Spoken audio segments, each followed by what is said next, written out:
Welcome to The Know, I'm Turney. I'm Jenkins. Watch out all you would-be game critics out there. Saying harsh things about video games could now land you in a bit of legal trouble. Juicy drama incoming, folks. Oh yeah, a lawsuit has formally been filed against YouTube personality and longtime video game critic Jim Sterling by indie developer Digital Homicide. There's a surprise. Yeah, you might recognize that name because this story goes to the way back.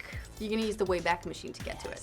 The lawsuit alleges Sterling committed assault, libel, and slander against the company Digital Homicide, and they're asking for a total of $10 million in damages. If you're wondering what could cause so much damage to a video game developer's reputation and its sales... I mean, $10 million is a lot of money. That's a lot of money, especially for an indie dev. YouTube videos, apparently. Part of James Stanton's, or Jim Sterling's, shtick is basically dumping on really terrible video games. And, I mean, that's what people do. He's also made quite a bit of sport out of Digital Homicide's games in particular. The public drama between Sterling and Digital Homicide's been turned up to 11 for the past couple of years now, so this one was a long time coming, and it's not all that surprising if you've been following it along, at all. Yeah, bear with us. Even the TLDR is lengthy. It all started way back in 2014 with a 10-minute video of Sterling playing Digital Homicide's game, Slaughtering Grounds. Sterling called the game an absolute failure and the new worst game of 2014 contender. That review didn't sit too well with Digital Homicide, who then launched a new YouTube series of their own called Review the Reviewer, in which they reviewed his review of their game. Their first episode, which is now deleted, took Sterling's own video and then added text reactions to it. Ooh, snappy. Some of those text snippets included glorious quotes like, "Hello, this is Jim Sterling and I am a fucking idiot." What? And "let me flap my stupid mouth," before calling him a leech who profits from others' hard work. You know, typical developers having a total meltdown kind of stuff. I mean, these guys are the new Phil Fish, yeah. right? No, it's been ages since he had a meltdown. These guys have taken that mantle and run with it. He was the same. They were. I think they were feeding off it. 2014. He was ready to quit Fez. That was a fun year. Yeah.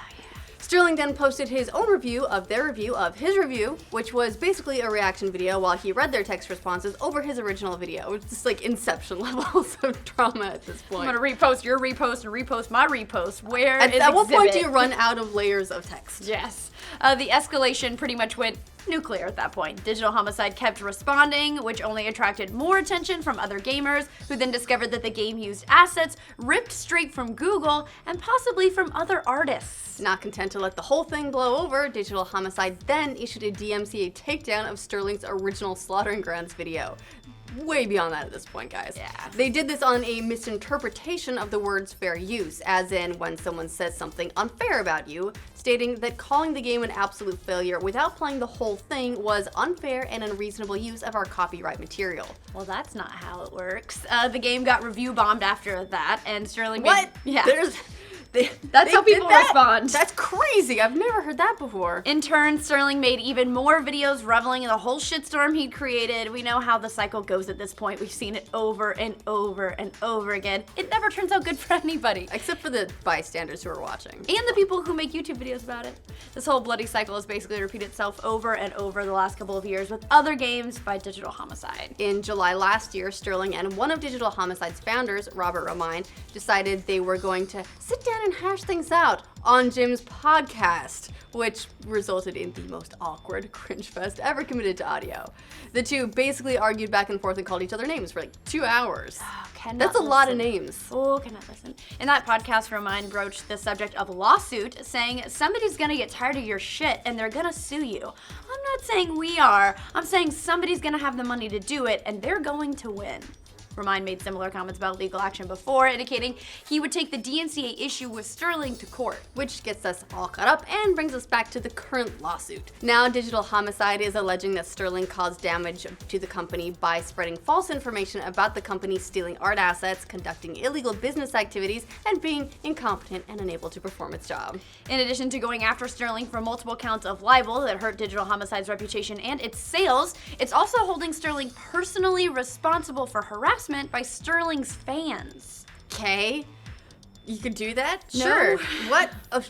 I mean, you can Apparently you can. You can take riot? someone to court for anything. That doesn't mean that it's actually a thing.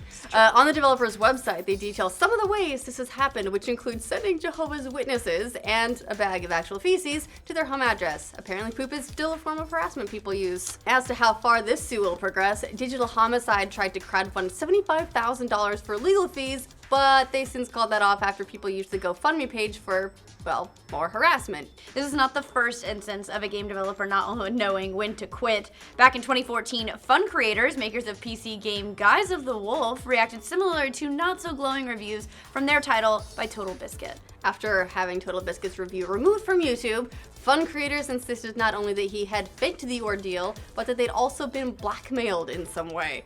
They also sent Total Biscuit emails demanding that he delete his tweets and remove his channel completely. Why? Last summer, just before E3, we actually did a video here on The Know about a game developer hiking prices for its game ahead of a Steam sale to make the discounts appear deeper than they actually were. Well, that dev didn't take too kindly to our video and similarly abused the Content ID system to issue a strike against our bid. So yeah, developers and YouTube channels just don't always seem to mix very well. And indie developers are way more prone to meltdowns because they're so personally invested in what they're doing. And they don't have the insulation of being one cog in the great machine of a major studio.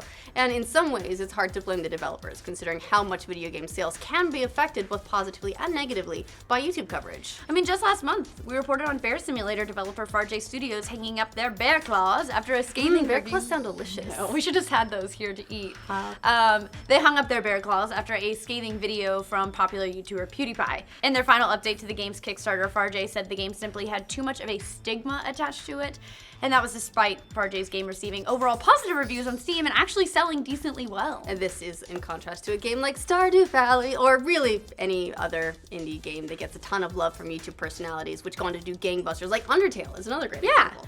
While AAA developers can shrug off bad reviews here and there, indie devs trying to make ends meet can see them as directly affecting their income. Because they are.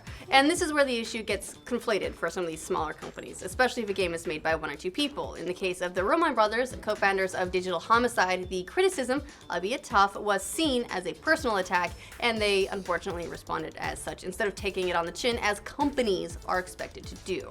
And regardless of what you think of someone like Jim Sterling's tactics or their style or their videos or whatever, criticism is part of this whole crazy business we call game development. So yeah, you gotta take a couple cues from Frozen and let it go.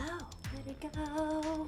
What do you guys think of the saga of Digital? Don't you shake your head at me. I love that song. You like it, I have intern. I will not apologize. I'm gonna put it on blast in your head. You're gonna. What do you guys think of the saga of Digital Homicide versus Jim Sterling? Let us know in the comments below. For more on the latest drama between YouTubers and game devs, remember to like this video, subscribe to them now. The thing is a clusterfuck. Tag is out. Oh no, my tag. Good thing you're not see-through, people wouldn't know.